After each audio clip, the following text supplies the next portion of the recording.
will involve Mars.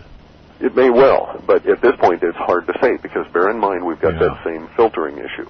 Everybody who speculates on this issue in discussions on the internet, we have to filter out all that conscious stuff and go for the more underlying emotions, which we then translate back to the descriptors.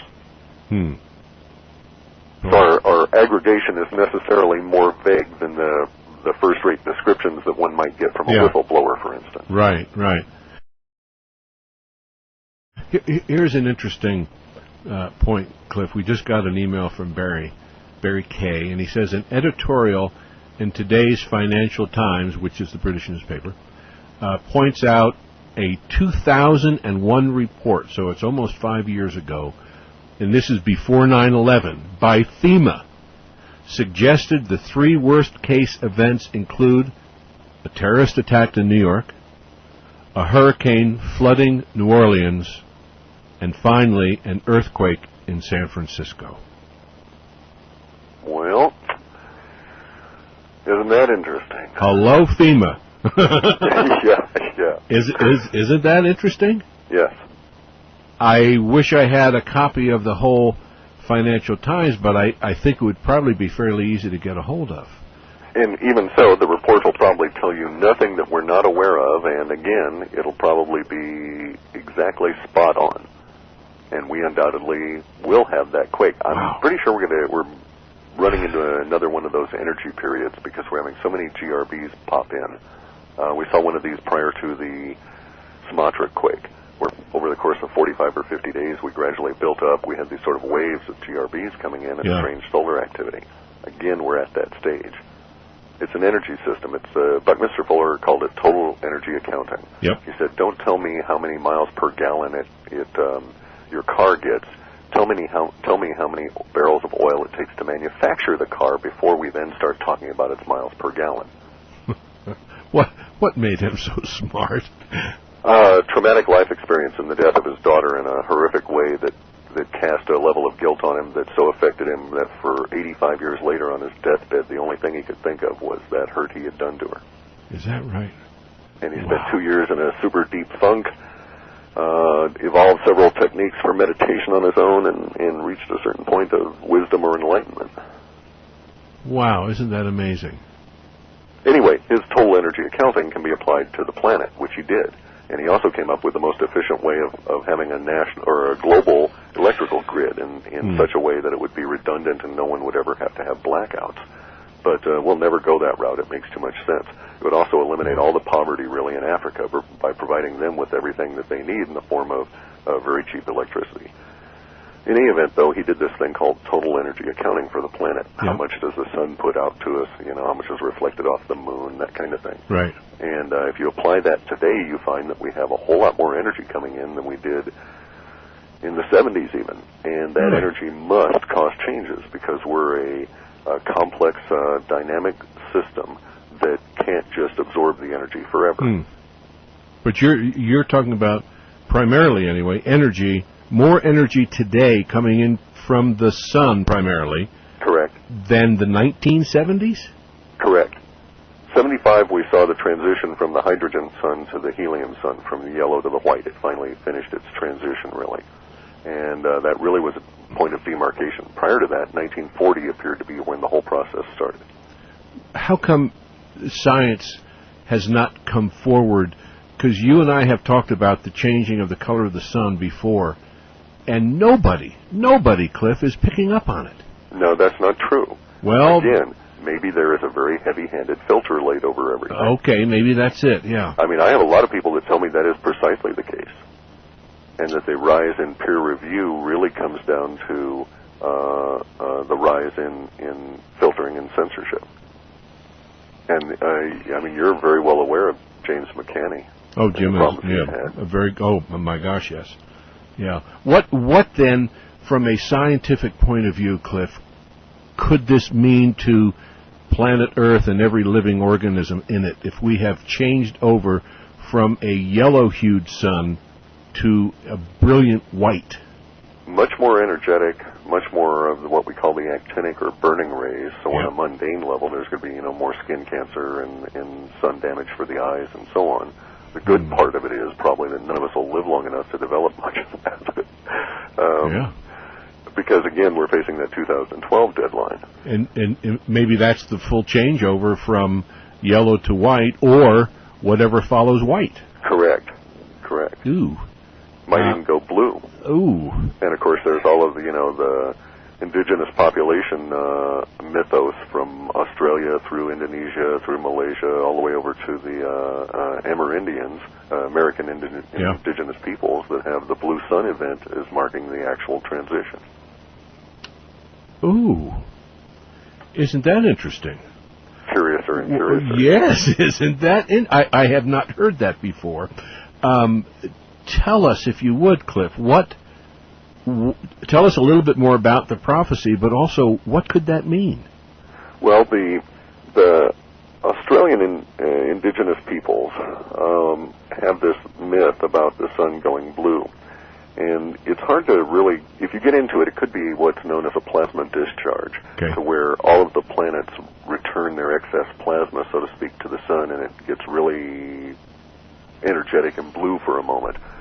But in any event, they talk about the blue event as being the return, if you will, to the dream time, the beginning of the new dream time. Again, 2012. Once again, coincidentally, a restart. Wow. Now, the Indonesian myths are somewhat similar. They talk about a blue, or a pillar of blue fire that jumps from the earth and goes to the sun and turns the sun blue momentarily. No great negative effects, but it is seen as being, again, a restart, a reset of everything, a cleansing, if you will. And, of course, a lot of the cleansing myths are all full of, being washed away by floods and earthquakes, etc. Yeah. What do you think could happen? Because it wouldn't be a totally dark blue, because the subtle change between yellow and white is so subtle that the average person has no idea what you're talking about. So could it be more like a blue hue coming out and a blue aura ring around it that was bluish, something along those lines? Yeah. But could it also mean, if it's blue or approaching indigo, which is the color of the crown chakra, the ultraviolet or violet, that could also mean, it all kind of ties in, doesn't it? It kind of does, isn't it? It's very interesting how humans would pass knowledge along, because you do have all these interrelated elements. As in the heavens above, so shall be on earth, that kind of thing. Right. Replication of the Orion belt on the Giza plateau, and ad nauseum with all of these megalithic structures, etc. And then you have on the Sanskrit and the Taoist side, and in China, you have these sorts of things where you have these, let's just call them coincidences, perhaps meaningful, between, as you say, the colors assigned to the chakras and the various states of the sun, for instance. Damn. And then, of course, all the ascension myths. Jeez, yeah, right. What and how might that be involved in it? Well, if we get over to I'm not sure about the American Indians and where they get their influence from. Yeah. The Mayans, though, are essentially, I don't want to be denigrating, but they weren't originators of their clock or their time myths. They took them from a much older group of people that were so old that in what's currently Mexico, you would find giant sculptures of every race that we have on the planet and a couple we don't. And so, theoretically, how were Mongoloids, Negroids, Australia, and other racial groups shown in Mexico 7, 8, 9,000 years ago, or even older, because we can't date rock, and these things are giant rock carvings. But we do know that this group of people's influence on the Mayan mythos was almost total, in the sense that they adopted it pretty much wholesale, didn't really make too much changes to the clocks and the calendar and so on, and added a few little of their own little wrinkles to things, but kept the myth as it usually was.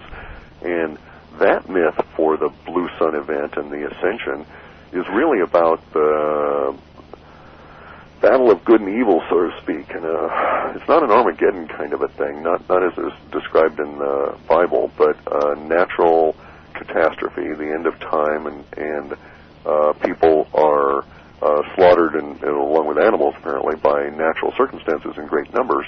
But then within the bardo, that period of whatever that exists on the other side of death, that's where the battle takes place. Ah, that's a different approach. Yeah, it's a little curious. And what also is odd, or again, perhaps meaningfully coincident, is that these people also have an intense mythology all around the little gray guys. Really? Yeah. What do they say? Again, they're in the Mayan context, they're referred to as the incorruptibles, meaning their bodies don't age. They die and can be killed. And also curiously, within the Mayans and there's some stuff in the Sanskrit, my Sanskrit is so poor that it'd take me 20 lifetimes to get through some of the stuff I want to read, so I haven't really pursued it. But there's like descriptions of the anatomy of the gray guys and within the Mayans, and actually where to make your sword cuts to do them in. Wow. And coincidentally, they have some things that are within our current mythos. These guys are supposed to be real small, around 4 foot something, yeah. 4 foot nothing, big eyes, big heads, and spindly, but yet very strong, and perhaps stronger than humans. And how is this to be accomplished? Well, the Mayans distinctly said, watch out, these guys are basically like this particular kind of plant that opens and closes based on vascular action. So they're hydraulic. So, which again plays up the part that they may not be, how can I say it, not human, but biologically created. They are a biological robot as such. Well, okay, but when I say hydraulic, I don't mean to imply pumps or motors. Yeah, right. It's still tubes and so on, but obviously a constructed entity, correct. And possibly with no soul, as we understand it. I would think that's probably not true in the sense that undoubtedly the overmind has it, it just will never realize it. The overmind meaning the single mind that controls it all. Right, the mainframe that is, according to myth, has gone insane. Yeah, somebody just wrote in, and I was going to bring it up too. It sounds like the Borg. You know? Very similar. Isn't that curious? Yes. Well, if you want another curiosity, go and look at Enterprise missions pictures of the moon Iapetus and Spielberg's Death Star. Oh, really? Oh, yeah. Oh. Curiouser and curiouser. Oh, my goodness gracious, jeez. And then if you really want something that'll start, making the hair stand up on your bald head, here's one for you. Iapetus has a particular shape. It looks like a giant seed. It's hexagonal and so on, and really is worth reading the excellent work that Richard Hoagland did in compiling all of the various anomalies and why it shouldn't be that way. And then also to note that it is remarkably similar to the spheres that are being dug up in South Africa. Oh, jeez. Those metalloids? Yes. Okay, well imagine a situation then where it's precisely that. It looks like a seed because that's what it is. And those little metalloids were the way in which it injected life into the planet, very much like the Genesis Project kind of stuff with Star Trek. Only without the big flash and the dead Spock and everything. Oh, my gosh. And they found thousands of those. And they have an uncanny resemblance. We don't know how they're made.